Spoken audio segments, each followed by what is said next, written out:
Syllabus ആയാലും CBSE ആയാലും 90+ ഉറപ്പ്, 90+ 10 days ചാലഞ്ച് ഏറ്റെടുക്കൂ. സ്വരരാഗ വിരുന്നിലേക്ക് തലസ്ഥാന നഗരിയുടെ പ്രിയപ്പെട്ട ഗായിക നമ്മുടെ ആൻകുട്ടി എത്തുന്നു. Welcome Ann Benson on stage.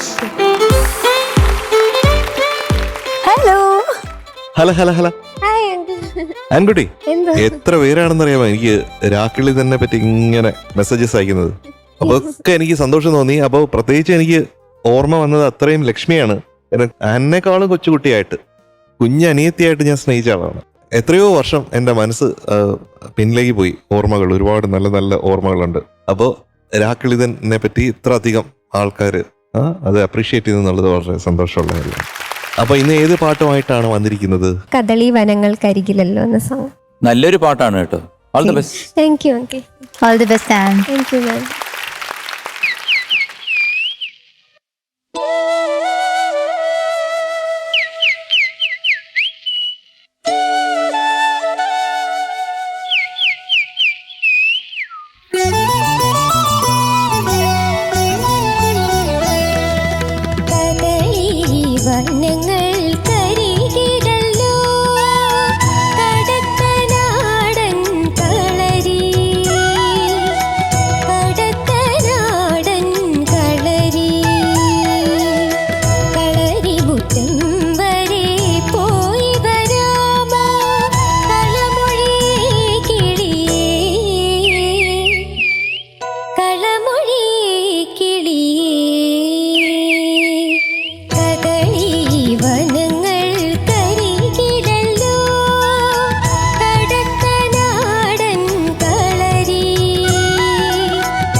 നന്നായിരുന്നു. ആ ഉണ്ടെല്ലാം കയ്യില്, സംഭവങ്ങളൊക്കെ ഉണ്ട്, നന്നായിട്ട് പാടാൻ പറ്റും. പക്ഷെ അതങ്ങോട്ട് വരുമ്പോഴത്തേക്ക് അങ്ങോട്ട് എടുത്തങ്ങോട്ട് ഇടണം. അപ്പൊ അതിന് ശ്രുതി ഒരു ചെറിയൊരു തടസ്സമായിരുന്നു പാട്ടിൽ ഉടനീളം. അവിടെ ഇവിടെയൊക്കെ ആയിട്ട് കുറച്ച് പോയി. പിന്നെ ആ സംഗതികളുടെ ആ ഗൗരവം ഉണ്ടല്ലോ, ആ രാഗത്തിന്റെ ആ ഗൗരവം അങ്ങോട്ട് കൊണ്ടുവരണം. മനസ്സിലായോ? ഇത് പാടിക്കോളൂ. കദളി വനങ്ങൾ കരികിലല്ലോ കറക്റ്റ്. കടത്തനാടൻ കളരി, ആ കടത്തനാടൻ കളരി, അടുത്തത് കളരി മുറ്റം വരെ പോയി വരേ. അത് എല്ലായിടത്തും ചിച്ചിരി ചിച്ചിരി സംഗതിയുണ്ട്. കളരി മുറ്റം വരേ, കളരി മുറ്റം വരെ പോയി വരാമോ ആ. കളമൊഴി കിളിയേ, ആ കളമൊഴി കിളിയേ. ആ കുറച്ച് വിവരമായിട്ട് കൊടുക്കാം കേട്ടോ, ഒരു പൊടി. ഞാൻ ഇപ്പൊ മോക്ക് പറഞ്ഞു തരുന്നേ ഉള്ളൂ. കുറച്ചുകൂടെ കഴിഞ്ഞാലേ മോക്ക് അതിന്റെ ആ യഥാർത്ഥമായിട്ടുള്ള സംഭവങ്ങൾ ഉള്ളിലോട്ട് വരത്തുള്ളൂ. ബട്ട് ഇപ്പൊ തന്നെ ഏകദേശം ഒരു 98% അല്ലേ, ഒരു 98% ഉണ്ട്. പക്ഷെ ഞങ്ങൾ അതല്ല ഉദ്ദേശിക്കുന്നത്, അതല്ല ഞങ്ങൾക്ക് 100 വേണം. അതാണ് ആൺകുട്ടിയുടെ എന്ന് ഞങ്ങൾ മാത്രമല്ല ഈ ലോകമെമ്പാടുമുള്ള ആൾക്കാർ പ്രതീക്ഷിക്കുന്ന അതാണ്. ഇത്രയും പാടാമെങ്കിൽ ഇത്രയും കൂടെ പാടിക്കൂടെ? പാടിയിട്ടുണ്ട്, എങ്കിലും അത് കുറച്ചുകൂടെ വന്നു കഴിഞ്ഞാൽ നന്നായിരുന്നു. വരാം, വരുത്താം, വരും. Thank you, uncle. ആൻകുട്ടി, Thank you. പണ്ടൊക്കെ എന്തോരം ബുദ്ധിമുട്ടായിരുന്നു. ഇപ്പോഴാണെങ്കിൽ ഇതൊക്കെ ഒരു ജസ്റ്റ് ഒരു SMS കൂടെ എല്ലാം പറഞ്ഞയക്കാം അല്ലേ? പണ്ടാണെങ്കിൽ ഒരു കിളിയെ കണ്ടുപിടിക്കണം, ആ കിളിയെടുത്ത് പറയണം അങ്ങ് കതിരഈ വനത്തിന്റെ അരികിലാണ് കടത്തനാടൻ കളരി ഉള്ളത്, അഡ്രസ്സൊക്കെ പറഞ്ഞു കൊടുക്കണം. കിളി അവിടെ ചെല്ലണം, കിളിയിടന്ന് ചൂ എന്ന് പറയാം. ഇടയ്ക്കിടയ്ക്ക് കിളി ശബ്ദം ഉണ്ടാക്കണം. എന്നിട്ട് അവിടെ ചെന്നിട്ട് ആ ചേകവനെ കാണണം, ചേകവനോട് പറയണം ഒരു കുറിയോല വന്നിട്ടുണ്ട്, കൊടുത്തയച്ചിട്ടുണ്ട്, ഇവിടെ നിന്നാണ് കൊടുത്തയക്കുന്നത്, അവിടെ കണ്ണീരോടെ ഒരാൾ ഇരിപ്പുണ്ട്, അത് മറക്കല്ലേ എന്ന് അറിയിക്കണം. എന്നിട്ട് ഇതിന്റെ തിരിച്ചുള്ള ഉത്തരവൊക്കെ അവിടെ കൊണ്ട് അറിയിക്കണം. എന്തൊക്കെ പ്രശ്നങ്ങളാണ് അല്ലേ? അത് മൊത്തമാണ് ഈ കഥ അല്ലേ ഇതിൽ പറയുന്നത്. ഇപ്പൊ ആ ഹെവി ആയിട്ട് അവതരിപ്പിക്കുക എന്നുള്ളത് വളരെ ഇമ്പോർട്ടന്റ് ആണ്. ഇപ്പൊ മധ്യമാവധി എന്ന് പറയുന്ന നമ്മുടെ രാഗം പാടുമ്പോൾ രാമ കഥ സുധ എന്ന് പാടുമ്പോ ശരിക്കും നമ്മൾ അത് കുറച്ച് ഹെവിയാണത് എന്ന് പാടുമ്പോ അത് നമുക്ക് ഇതിൽ ഓരോ ഇടത്തിലും നമ്മൾ ആ രാഗഭാവം തന്നെ കൊണ്ടുവന്നിരിക്കണം. ഇത് കേൾക്കുമ്പോഴത്തേക്ക് എനിക്ക് യേശുദാസ് സാറ് പാടിയ മധ്യമാവധിയുടെ തന്നെ ഒരു ഇപ്പൊ ഒരു ഹിന്ദുസ്ഥാനി ഈക്വലന്റ് എന്നൊക്കെ പറയാവുന്ന മേഘ് എന്ന് പറഞ്ഞ രാഗത്തില് അതിലാണ് ഇങ്ങനെയല്ല ലൈറ്റർ ഇതാണ്. ഇപ്പോ കഹാ സേ ആയേ ബദരാ ഖുൽതാ ജായേ കജറാ കഹാ സേ അങ്ങനെ तेरी तस्वीर को सीने से लगा रखा है. ഇതൊക്കെ പാടുമ്പോഴത്തേക്കും നമ്മൾ അങ്ങനെ പാടും. പൊയ്കയിൽ കുളിർ പൊയ്കയിൽ ഇതൊക്കെ പാടുമ്പോഴത്തേക്കും ഇങ്ങനെ സോഫ്റ്റ് ആയിട്ട് പാടാം. പക്ഷെ എന്ന് പറയുമ്പോഴത്തേക്കും that's A different ball game. അപ്പൊ നമ്മൾ എങ്ങനെ എവിടെ ഏത് സംഗതികൾക്ക് എത്ര ഫോഴ്സ്ഫുൾ ആവണം, എവിടെ നമ്മൾ മാറി നിൽക്കണം, എവിടെ മിണ്ടാണ്ടിരിക്കണം, എവിടെ ഒന്ന് ഹിറ്റ് ചെയ്യണം. നമുക്ക് 6 അടിക്കണം, ചിലതൊക്കെ നമുക്ക് നന്നായിട്ട് ഡിഫെൻഡ് ചെയ്യണം, ചിലത് നമ്മൾ വിക്കറ്റ് കീപ്പറിന് എടുക്കാനായിട്ട് വിട്ടുകൊടുക്കുകയും വേണം.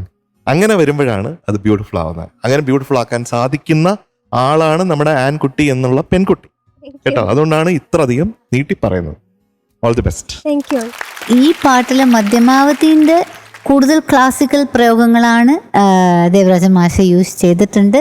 അങ്ങനെ തന്നെ സുശീലമ്മയ്ക്കും ക്ലാസിക്കലിൽ ഒരു ഫൗണ്ടേഷൻ ഉള്ളതുകൊണ്ടാണ് ആ സംഗതികൾ ആ ഗമകങ്ങളൊന്നും വരുന്നുണ്ട്. അപ്പോൾ പാട്ട് പാടിയത് ക്ലീനാണ്. എനിക്ക് തോന്നി ജനറലി ആൻ ബെൻസൺ വളരെ പെർഫെക്റ്റ് ആയിട്ടിരിക്കും. അതാണ് പ്രശ്നം. എല്ലാം 200% ആണല്ലേ പാടുന്നത്. അപ്പോൾ ഇത്രയൊരു പെർഫെക്ഷൻ കിട്ടില്ലെങ്കിലും നമുക്ക് തോന്നി അയ്യോ ഇത് കിട്ടുമല്ലേ എന്ന്. അങ്ങനെ ഈ മധ്യമാവധി അവർ പറഞ്ഞത് രാമകഥാസുധ എനിക്ക് വളരെ ഇഷ്ടമുള്ള ഒരു കോമ്പോസിഷനാണ്. അത് ഞാൻ തപ്പിക്കൊണ്ടിരുന്നു അത് വാക്കോ ഒന്ന് നോക്കാൻ വേണ്ടി. ഇതിൻ്റെ തുടക്കം അങ്ങനെയല്ലേ, രാമകഥാ